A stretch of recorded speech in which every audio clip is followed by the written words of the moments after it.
tutorial is brought to you by posebargain.com. 3D props at bargain prices.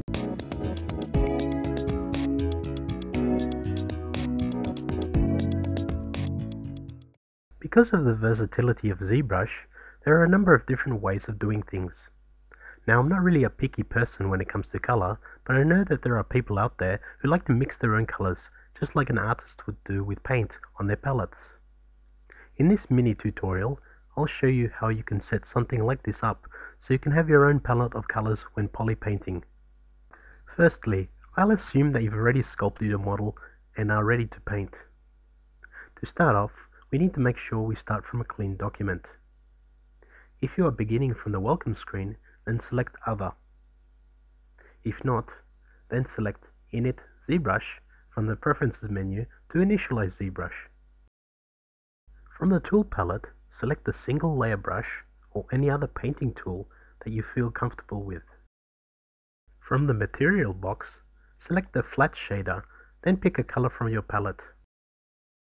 Pick a corner of your screen and begin painting with colors you would like to use on your model. Stick to a small corner of the screen as it will be easier to work with and nothing unusual will pop up to make it hard for you to polypaint. Once you have your little palette, you can draw your model onto the screen, go into editing mode, and select the simple shader so you can see the colors well.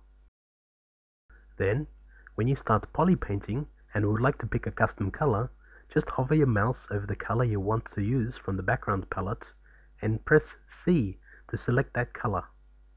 Now, paint to your heart's delight. The good thing is that you don't need to limit yourself to a handmade palette. You can easily just use a photograph or an artwork with a color scheme you like and borrow colors from there. This might be handy, for example, if you wanted to hand texture an animal model with the right colors but didn't want to use photos to paint the textures.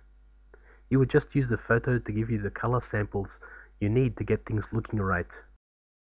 It is possible to add new colors to your palette even once you have your model onto the canvas. I'd like to thank Marcus Sivis from the ZBrush Central Forum for this next tip. To add new colors to your palette, you will need to exit Edit mode, then press Ctrl+Z to undo. This will clear the model from your canvas, allowing you to add colors to your palette. Once you have the palette you want, draw the model back onto your canvas and continue polypainting.